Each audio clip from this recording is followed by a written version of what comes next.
Hi. Devil's Digest. You said on the eve of the season opener that you still don't know how your team is going to perform under plenty of that against Texas State, even against Mississippi State in the second half.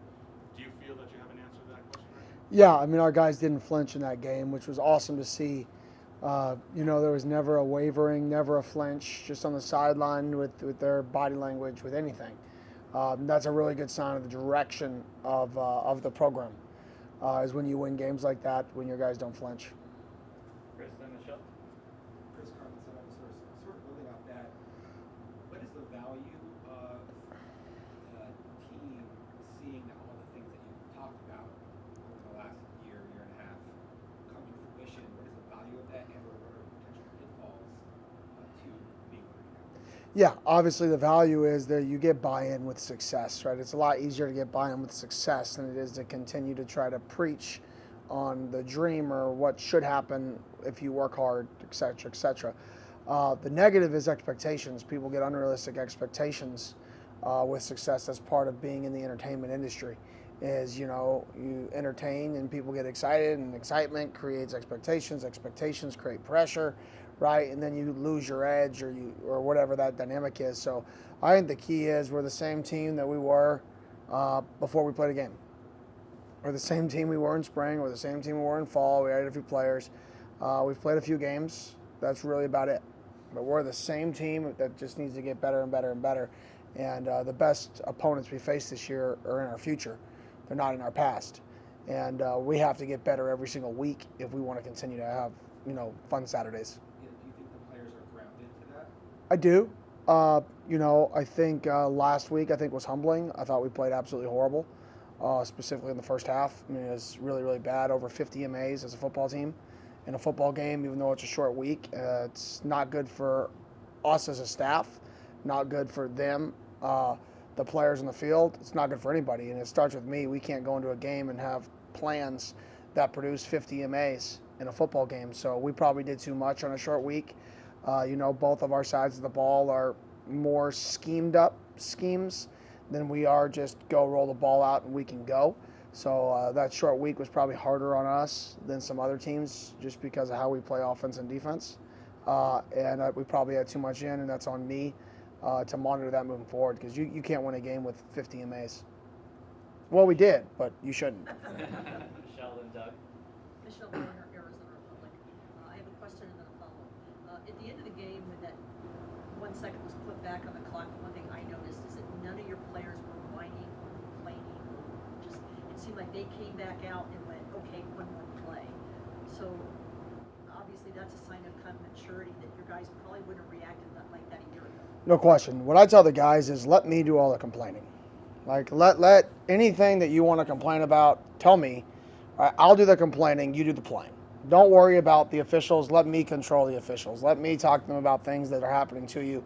Let me do that. Let me do the yelling. Let me do the complaining. Let me do all that stuff. And you guys just play the game. And I think that's just an example of that. And that wasn't the only example of the game of that. There was multiple times, D linemen always think they're getting held, even when they're not. Right? They're always held. That, in the past we may have, lost our crap. That they came up to me, hey, they're holding me, or there's hands to the face, and they're telling me, all right, I'll go communicate it. If we get a call, we get a call. If we don't, we don't. But that right there is just a sign of growth, that we're not in an argument with somebody or flailing our arms on the field, right, all game long when we think we're being held. We're getting to the sideline, we're communicating it to myself and the staff. I'm communicating it. It just shows that, is the buy-in of what we're trying to get accomplished.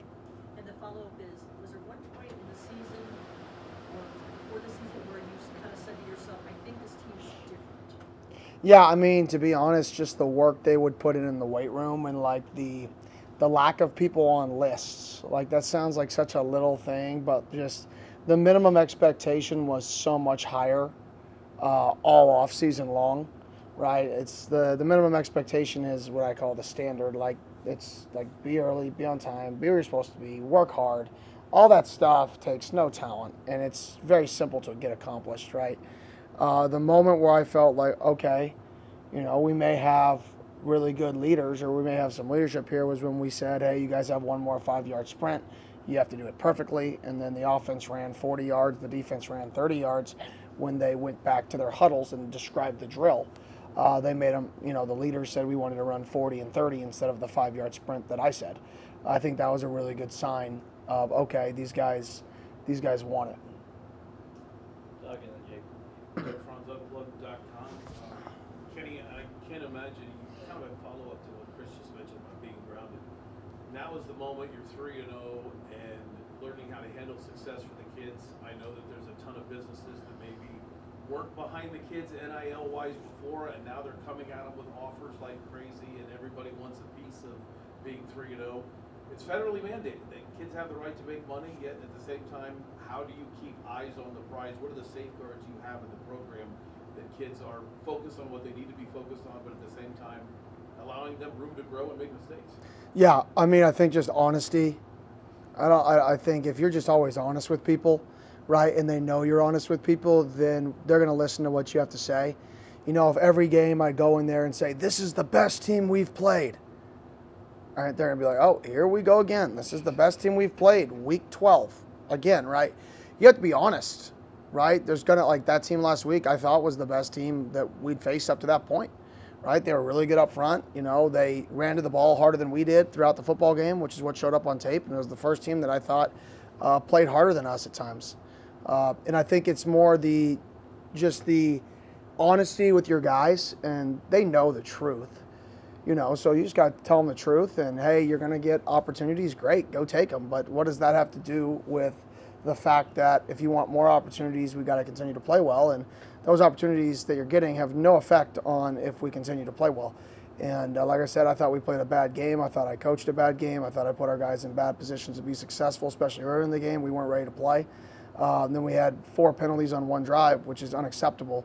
We only had 2 penalties in the first 3 quarters of the game, and we have 4 on a backed up drive where we're driving the field to have 4 penalties and then have an illegal man in the backfield on a punt when we pin them inside the 1, when statistically it's a less than 2% chance that you drive from inside the 1-yard line to score points in a tie game.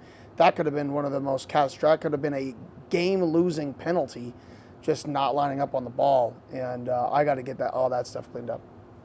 Hey, Coach. Jake Sloan, Devil's Digest. We've seen reigning team MVP Shamari Simmons make plays game in and game out. How has he embraced that leadership role, not even in the secondary, but the defense still? Yeah, I think, Shamari's not going to talk a lot. Shamari's just going to do.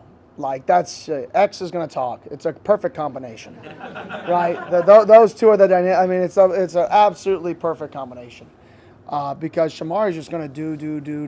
He's just going to work. He's going to, whether he's banged up or not banged up, you're going to have to, pry it out of him if he's banged up. I mean, he was banged up at the end of the game. He's good now, but and he was still going out there making game-changing plays, causing a fumble after he was banged up, and then blowing a guy up on an owl screen. And having his physicality at the nickel spot, when you're a one-high defense, right, everybody wants to stress the edges. Well, he's the edge of the defense to a slot receiver. He's just as valuable being physical out there as a defensive end is relative to an offensive tackle setting an edge. He's setting the edge to the field off of the number 2 receiver most of the time.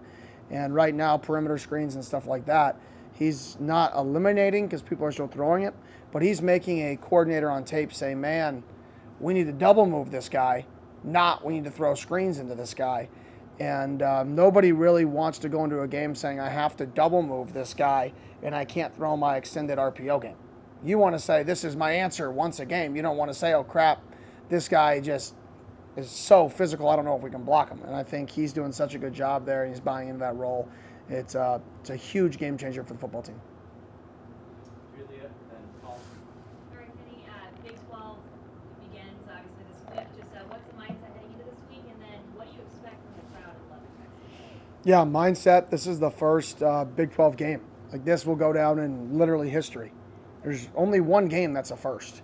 And very few times in sports do you get to accomplish a first. Like a real first. Not like first time to have a 100-yard receiver and 2 sacks and 3 like all the crazy first. Like a real first. It's the first one. And it'll be remembered forever as Arizona State's first Big 12 game. The crowd there, I'm excited for the tortillas. I've heard there's tortillas. They get thrown around. I mean, I'm excited for it because it's a challenge, but it's what college football is supposed to be. We walk out underneath the band is where I was told that our entrance is. A college band on the road, it's going to be loud. Their fans are diehard fans. It's a college town. Like, it's going to be an unbelievable environment for our guys to play in. And I think that's the exciting part about joining the Big 12 is the environments that we play in. And we got to make sure that we clean up the pre-snap penalties that we had on that one drive. Like I said, the majority of the game was good, other than one drive in the football game. And we got to be able to clean those up so we don't put ourselves behind the sticks. So just to clarify, this is your first time playing there? This is the first time I'm playing there, yes. Like Jenny, Colin Harmony, Sports. Is it helpful at all having done a Texas road trip already? Like mentally, does that give you anything? What have you seen from Texas Maybe, offense? yeah, maybe. I think just an away game in general is probably more helpful than having that away game back-to-back in Texas. The time change probably, so to answer your question, yeah, the time change piece of it, we just played a game on a 2-hour time change. So that type of stuff and the guys adjusting, I would say there's a little bit of comfort there that we've done it. And I'm excited because, it's an early kick. So for us, when we go back that direction for 2 hours, we're trying to stay in our own time zone. So, our kids will wake up around 7:30 Arizona time, right? And they'll be out on the field heading to the game at 10 o'clock Arizona time, which is right around when we're at practice, right? So it should be, from a body clock perspective, kind of when we're used to it, if not an hour more of rest than they're usually used to. So from a body clock perspective, I think it fits us traveling back there. I can follow up. What stands out about Texas Tech's offense specifically? They score a lot. I mean, that stands out. I mean, I know that's a stupid answer, but they score a lot. They're very creative. This coordinator, it's funny, I reached out to him. He was a D1AA coordinator before he went to Western Kentucky. And when he was a D1AA coordinator before he got hired at Western Kentucky, he had one of the top offenses in the country. And I used to reach out to all the younger dudes who were having success, and I randomly reached out to him on Twitter like, I'm going to watch your stuff just because you're scoring a lot. So I want to watch it. And then, a month later, he goes to Western Kentucky. They hire the running backs coach that was working with us at Florida State, who I then later hired at Oregon, Carlos Lachlan. So there's a little bit of connection there. And I have a lot of respect for what he does offensively, and he knows how to score. He's really creative. You never see the same thing in back-to-back games, which I think is a testament to him in terms of changing up the pictures. He constantly changes up the pictures. So whatever you show your guys, you're probably not going to see on game day. Different formation, different motion, different shift. You may see the same plays, but you're not going to see the same physical, copy-paste picture from game to game, and I think that's what makes them successful. Like, Kenny gave me some of the source, Jordan Tyson with a strong performance last game, but outside of just the on-field play, it seemed like every time the player went down, he was there to check in on them, and then the week before, he had the big downfield block to help Scott seal the game. What can you say about his character development and how his selflessness improved? Yeah, I definitely think he's grown up a lot, not just physically, if you look at his before and after photo since he's been in the program, but mentally, he's really grown up, and I think that's a testament to Coach Hines Ward in terms of he has a guy who's he kind of gets to mentor him. That they're similar, they're both 6'1.5", strong dudes who are good with the ball in the hand, that were great possession guys, right? That can both be dogs in the blocking game. So I think when he sees the career Hines had, and when he challenges him to do certain things and play a certain play style, I think he can kind of feel whoa, this is coming from a similar style of player that I was. And I think that's really helped him kind of grow up a little bit, and you can see that with all the things you just described. He's one of the guys that I'm most proud of just in terms of his growth physically and mentally over the last year. Hode, Max, Damon, Chris. Whoa. I know last week you said that you expected to get some players, if not back for the Texas Tech game, for the Kansas game after the bye week. Any updates on that front? No, I'm just kidding. I'll tell you. We got Prince back, so Prince will be back, which is huge for us. Hopefully we'll get Sean Na back, which we should get him back too. We should get Jordan Crook back at linebacker there. Both the D tackles that were out last week are still questionable. That's a 50-50. Hopefully we get one of the two of them back. Hopefully that's how it spins out, but we don't know yet. LT will still be out. Brooks is still questionable. We got to see how he progresses throughout the week. Raleek is still in this questionable state where he's healthy, but he's not like we got to wait for him to get full speed. And I don't know if I want to play him again if he's at 85, 90%. I don't think that's fair to him. So I think he's questionable as well in terms of how we want to use him. If he gets to full speed, 100%, then we'll play him. If we feel like he's still in the mid 90s, then we'll hold him. So that's and then Tate Romney's still out. Arms don't heal quick, so. Max? Hey Kenny, Max Spade, Arizona's family. Obviously, now switching over to Texas Tech's defense, there's been a lot of chatter about this very area defense not necessarily being up to par maybe with the rest of the Big 12. Obviously, giving up one with Christian, but much better performance last week. What have you just seen on that defense on paper, and do you feel like all of the chatter that's been around that defense about making it was maybe unjustified? Yeah, I don't really listen to much of the chatter, to be honest. I just watch it, just both sides of the ball. I really don't. I try not to get caught up in all that stuff just because it's a lot of fool's gold, in my opinion. There's a team that they just created 4 takeaways essentially on consecutive drives in a football game versus a North Texas team who was 2-0 at the time. They create takeaways. I think this coordinator, obviously Coach DeRuiter, has been around for a long time, been a head coach, been very successful. His ability to go in and out of the odd and 4 down front and then mix up back end looks. It's so simple. It reminds me of Cal, which he, crazy enough, he worked for Coach Wilcox and at Cal before he went to Oregon, before I got there, before he moved to Tech. So you can definitely see some similarities to Cal, right, from that thought process, which means they're going to go watch our Cal game, fully aware, because I just said that, okay. I'm great with it. And I think but I see a little bit of that, and then he's a little bit, there are some differences there, but I think the base structure, I think there's a lot of philosophy that he has that Wilcox has at Cal. Damon and Chris? Hey, Kenny, with Taj Brooks coming up first in a gauntlet of Big 12 running backs, how much does it change in offense when a running back can run as well as he does, as well as pass protect as well as he does? DeCarlos?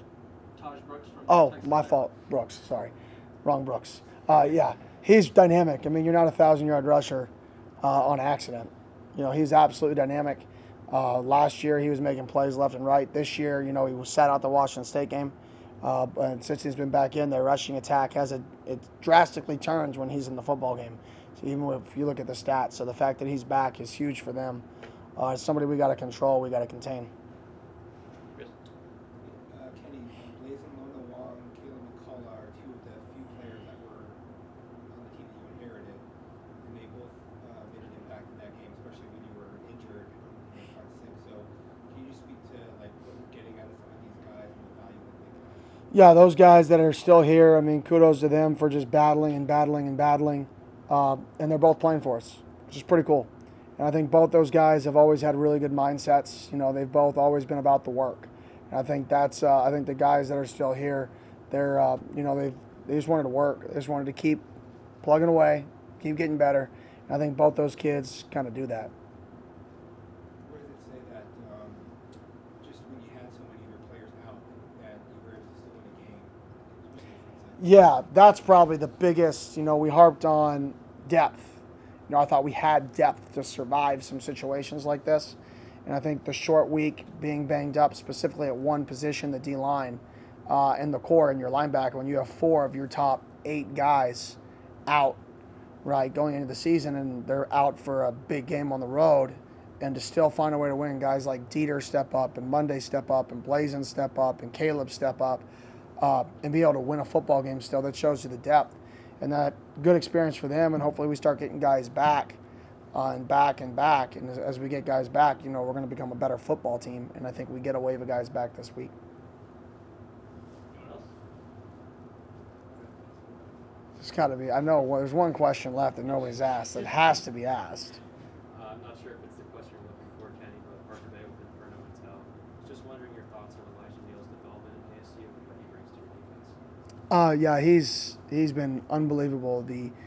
It's a blessing in disguise when somebody goes out for a little bit of period of time. And when Prince went out, Prince was playing at a high level, and a non-contact injury knocked him out. He'll be back this week, but that gave Elijah the opportunity to get a lot of reps and grow a lot. And now that you're getting Prince back, and you have this new version of Elijah, right, that probably needed those reps in order to get to where he is right now. We kind of double dipped a little bit. We got a better version of Elijah, and we get a fresh Prince, a healthier Prince, back. So, oh, whoa, Fresh Prince reference. I didn't even mean to do that, but yeah. West Philadelphia, born and raised. But no, so it's an exciting thing. I'm really proud of how Elijah's playing right now. And Jake, right here. I'll just take a crack at it. Sam, how did you see his growth? Not even. You guys just gonna ask questions, so you think my question? I thought somebody was gonna ask me. Sam's growth. Yeah, how have you seen not even just in the games, but in practices, not some. Yeah, he's just a worker, man. It's the same. People are going to ask me questions about Sam every week. It's going to be the same. He's the same dude every single week. He's going to show up early. He's going to leave late. He's going to do everything he can to prepare for. He's going to be really, really hard and critical on himself. I mean, I don't know if you guys noticed, but last week in the middle of the practice, he missed a throw, and I started telling him he sucked. Because he's so competitive that if I tell him it's okay, right, he gets mad at himself because he knows it's not okay. So I tell him he sucks, and he's like, well, screw that guy. I can throw. And it flips the mindset for him, but it's just he's so competitive. I mean, he's an ultra competitor, and you can see that when he plays. I mean, he gets targeted and pops right back up and doesn't even blink.